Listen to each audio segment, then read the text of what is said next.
पूरे साल भर जगह तूफानी बर्फबारी और दरियों की लहरों से घिरी हुई हिमाचल प्रदेश के एक बड़े से पहाड़ में एक हॉस्टल पड़ा था। वो हॉस्टल बेहद बड़ा और पुराना था और उसकी दीवारें काली और डरावनी थी। वो जगह अपने नाम के हिसाब से भूतिया हॉस्टल के रूप में प्रसिद्ध थी। मतलब कहते हैं ना वो लोग कि वहाँ पर मत जाओ, वैसे ही कुछ। हॉस्टल का अंदर का कमरा रात के समय बहुत खौफनाक हो जाती थी। बड़ी सी छत्ती अकेले होती थी। उनके पीछे छिपा कुछ भयंकर चिरने वाला आवाज़ सुनाई देता था। कभी कभी रात के साय में कुछ अजीब चीज़ें दिखाई देती थी और छात्र डर के मारे कांपते रहते थे। हॉस्टल वालों का बड़े लोग ये सब नहीं मानते, पर स्टूडेंट लोग तो मानते हैं ना यार। तो आज मैं आपके सामने लेकर आया हूँ हिमाचल प्रदेश में घटी आर्या के साथ एक सच्ची घटना के ऊपर आधारित डरावना, बेहद डरावना स्टोरी। तो क्या माना, हॉस्टल के कुछ कमरा का कहना था कि कम हॉस्टल के कुछ मतलब वो जो स्टाफ्स होते हैं उनका कहना था कि वहाँ रात को आवाज़ें आती थी। जब भी कोई वहाँ अकेला जाता था तो वहाँ अपने नाम को बुलाने की आवाज़ें सुनता था। मतलब मैं आर्या गया तो उसका नाम आर्या आर्या ऐसे कोई चिल्लाता था, और कभी कभी उसका बिना कुछ कहे कि नाम आता था। छात्रों के बीच में वो बात मतलब फैल गई और हॉस्टल का माहौल और भी डरावना हो गया। और भी डरावना मतलब ऐसे तो वो पैनिक कर जाते थे स्टूडेंट लोग हैं, फिर और भी डरावना हो गया। एक दिन एक नई छात्रा, वो आर्या थी, आर्या मतलब वहाँ शिफ्ट होकर आई थी।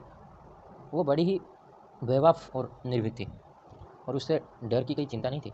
छात्रों ने उसे हॉस्टल के डरावने किस्सों के बारे में बताया, लेकिन आर्या ने उन्हें ठुकरा दिया और कहा, भूतों का कुछ नहीं होता ब्रो, भूत प्रेत कुछ नहीं होते। वाह क्या बात है। एक रात जब अकेले होने का समय आया, आर्या ने निर्णय किया कि वो उस कमरे में जाएगी जिसका कहना था कि वहाँ भूतिया आवाज़ें आती हैं। वो कमरे की और बढ़ी और दरवाजे धीरे धीरे खोला।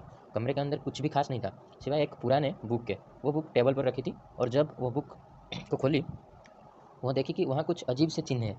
आर्या ने उस बुक को पढ़ने का फैसला किया और वो दिल लगाकर पढ़ने लगी। बुक में लिखे गए शब्द उसे खौफनाक किस्सों का हिस्सा बना दिया, लेकिन वो बेवाफी से पढ़ती रही। और रात के समय जब सबका नींद टूट गया जाता है तब बुराई भी अपनी ताकत बढ़ाती है। इस वक्त आर्या ने अपने असली डर का सामना करना शुरू किया। वो कुछ अजीब आवाज़ों को सुनने लगी और दिखाई देने वाले चित्रों में गतिविधियाँ को देखने लगी। सबसे पहले वो बुक के एक पृष्ठ पर एक लड़के की तस्वीर देखी जिसका नाम रवि था। रवि के साथ एक छोटा सा प्यारा कुत्ता भी था और उसका साथ देखकर आर्या का आलस्य आ गया।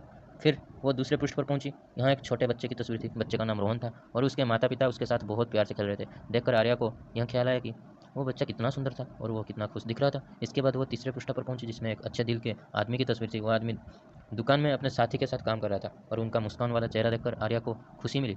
अब वो बुक के अंतिम पृष्ठ पर पहुंची जिसमें एक गहरे खाई में दो लोग डूब रहे थे। उनके चेहरों पर डर और बेहोशी का चित्रण था और उनकी हालत देखकर आर्या को चौंक लगी। बुक के अंत में एक लिखा था, यह सब वही लोग हैं जो इस हॉस्टल में रुक कर गए थे, लेकिन कुछ खास बातें उन्होंने हमसे छुपाई थी। अब हम सब भूत बन चुके हैं और हमारा आत्मा इस हॉस्टल में बसा हुआ है। आर्या को आंखों से आंसू टपकने लगे और वह समझ गई कि ये सब किसी बुरी घटना का परिणाम है। वो चाहती थी कि इन आत्माओं को शांति मिले और वह अपने परिवार के साथ सुख शांति आगे बढ़ सके। आर्या ने हॉस्टल के छात्रों को एक साथ बुलाया और उन्हें इस बारे में बताया। वे सभी चौंक गए और डर से कांप उठे, लेकिन आर्या ने उन्हें समझाया इसका हल निकाल सकते हैं और उन्होंने एक साथ मिलकर काम करने का निर्णय लिया। वे सभी अपने कमरों में जाकर उन लोगों के साथ जुड़े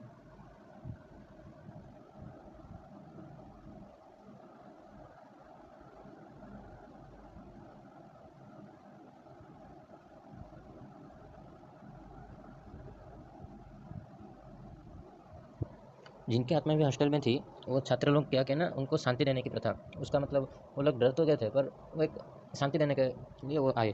तो वो लोग एक यज्ञ का आयोजन किया जिसमें वे उन आत्माओं को शांति देने के लिए प्रयास करने लगे। यज्ञ के दौरान वे सभी छात्र व्रत रखकर और मन से आत्मा को शांति देने के लिए प्रार्थना की। आर्या ने भी अपनी मन में शांति और माफ़ी मांगी और उन आत्माओं से कहा कि वे अपने गुस्से को छोड़ दें और आगे सफल जीवन में अपनी आत्मा को शांति पर ले। धीरे धीरे हॉस्टल के वातावरण में एक बदलाव आया। इस अजीब चिरने वाले आवाज़ कम हो गई और रात में के स्याही में वो दरवाजे पर बुलाई जाने वाले आवाज़ें बंद हो गई। एक रात आर्या ने वही कमरे फिर से जाकर बुक को देखा, लेकिन इस बार उस पर तस्वीरें नहीं दिखाई दी जो पहले देखी थी। बुक में एक नई कहानी थी जिसमें खुशियों और संघर्षों की कहानी थी और आत्माओं की आत्मा शांत थी।